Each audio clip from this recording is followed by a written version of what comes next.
안녕하세요. 좋은 아침입니다. 한밤 평안히 주무셨는지요?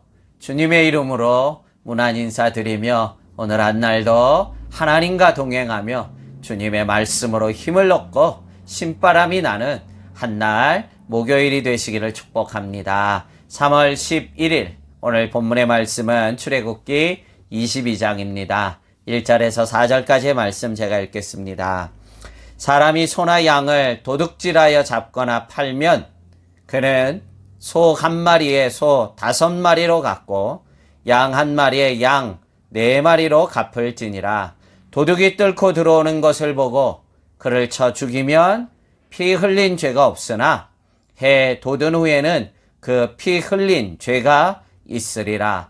도둑은 반드시 배상할 것이나 배상할 것이 없으면 그 몸을 팔아 그 도둑질한 것을 배상할 것이요 도둑질한 것이 살아 그의 손에 있으면 손 한 낙이나 양을 막론하고 갑절을 배상할지니라. 아멘.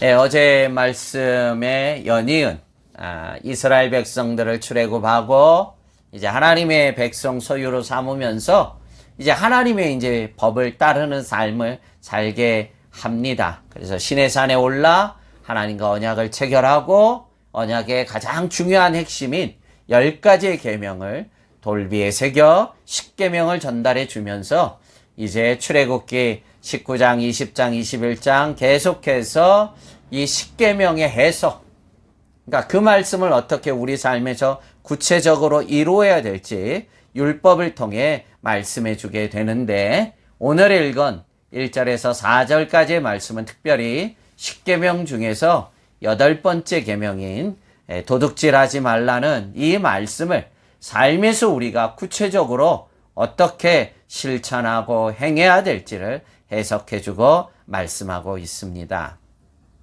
먼저 1절에 어떻게 말씀합니까? 사람이 소나 양을 도둑질하여 잡거나 팔면 그는 소 한 마리에 소 5마리로 갚고 양 한 마리에 양 4마리로 갚을지니라. 아멘.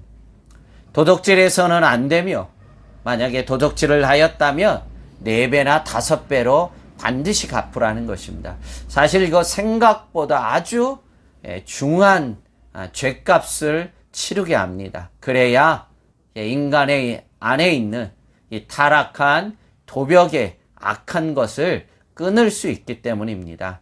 그러지 않고 대충 넘어가 버리면 여러분 그 도벽은 사라지지 않게 됩니다. 그래서 오늘 본문처럼 아주 엄중하게 무겁게 배상하도록 명령한 것을 봅니다.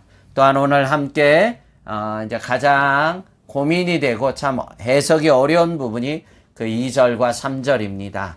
어떤 내용이냐면 밤에 도둑이 도둑질하러 집으로 돌아왔을 것을 상정하고 주신 말씀입니다. 2절, 3절 제가 먼저 읽겠습니다. 도둑이 뚫고 들어오는 것을 보고 그를 쳐 죽이면 피 흘린 죄가 없으나 해 돋은 후에는 피 흘린 죄가 있으리라. 아멘. 자, 이제 이게 어떤 말씀입니까? 캄캄한 밤에 도둑이 집을 뚫고 들어왔다면 그 사람을 혹 몸싸움을 해서 그 도둑을 죽이게 된다 할지라도 그 사람에게는 핏값을 물을 수 없다는 거예요. 죄가 없다는 것입니다. 도둑질한 사람이 100% 죄값을 치르게 되고 정당방위로 그 사람을 죽였다 할지라도 아무 문제가 되지 않는다는 것입니다. 그런데 이제 문제는 3절에 말씀하고 있는 해가 돋은 후에는 어떤 말씀이에요? 얼굴을 보고 식별이 가능한 상태에서 만약에 벌건 대낮에 식별이 가능한 그때에 도둑이 만약에 집 안으로 들어왔다면 그 사람을 도둑을 죽여서는 안 된다는 것입니다. 캄캄한 밤에 식별이 불가능할 때는 정당방위가 모두 인정이 되어서 죽이는 것도 허용이 되겠지만, 해가 돋아 사람과 얼굴이 식별이 가능함에도 도둑을 과하게 응징하여 죽이기까지 한다면 그것은 정당방위를 넘어 살인죄가 해당된다는 것입니다. 물론 도둑질하는 그 사람이 문제요. 그것이 큰 죄입니다. 그러나 문제는 그렇다고 벌건 대낮에 생명까지 살해한다는 것은 그것은 합당치 않다는 것입니다. 그래서 죄는 미워하되 사람은 미워해서는 안 되는 것입니다. 아무리 그 죄가 크다 하여 하나님의 형상을 인간의 손으로 좌지우지하고 파괴해서는 안 된다는 것입니다.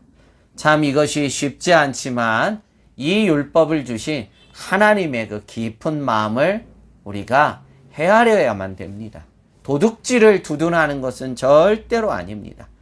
8째 계명에 엄중하게 말씀하신 것처럼 말씀하신 것처럼 도둑질은 해서는 안 되되 그렇다고 그 생명의 소중함을 또한 가볍게 여겨서도 안 된다는 것입니다. 왜냐하면 살인하지 말라는 또 하나의 계명을 주셨기 때문입니다. 이렇게 하나님의 율법 안에는 놀라운 하나님의 사랑이 깊이 녹아있는 것을 보게 됩니다. 그 당시 주변에 이웃 나라들의 법전에는 결코 있지 않는 이 놀라운 하나님의 공의와 사랑의 법이 함께 내재되어 있는 것이 바로 율법인 것입니다. 이렇게 하나님의 놀라운 하나님의 생명이 살게 하시고 연약한 생명이 다시 회복의 길을 걸어갈 수 있도록 하나님이 문을 열어두신 것입니다.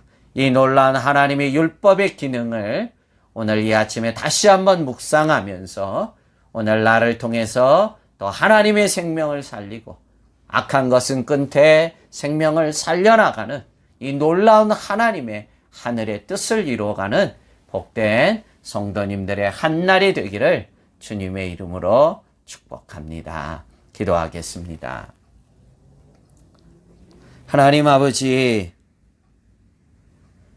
참 이 땅에 사회적인 삶을 살아가며 특별히 오늘 본문을 통해서 참 도둑질이 죄악된 것이고 악한 거지만 그러나 또한 그 생명을 살해하는 것은 벌건 백주 대낮에 옳지 않음을 오늘 말씀해 주고 있습니다.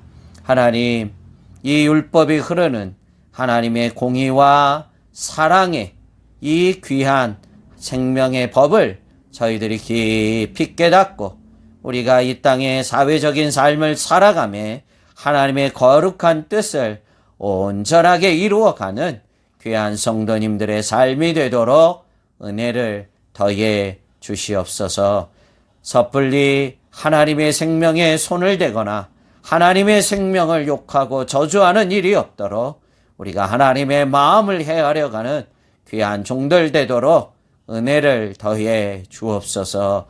감사하고 예수님 이름으로 축복하며 기도합나이다. 아멘.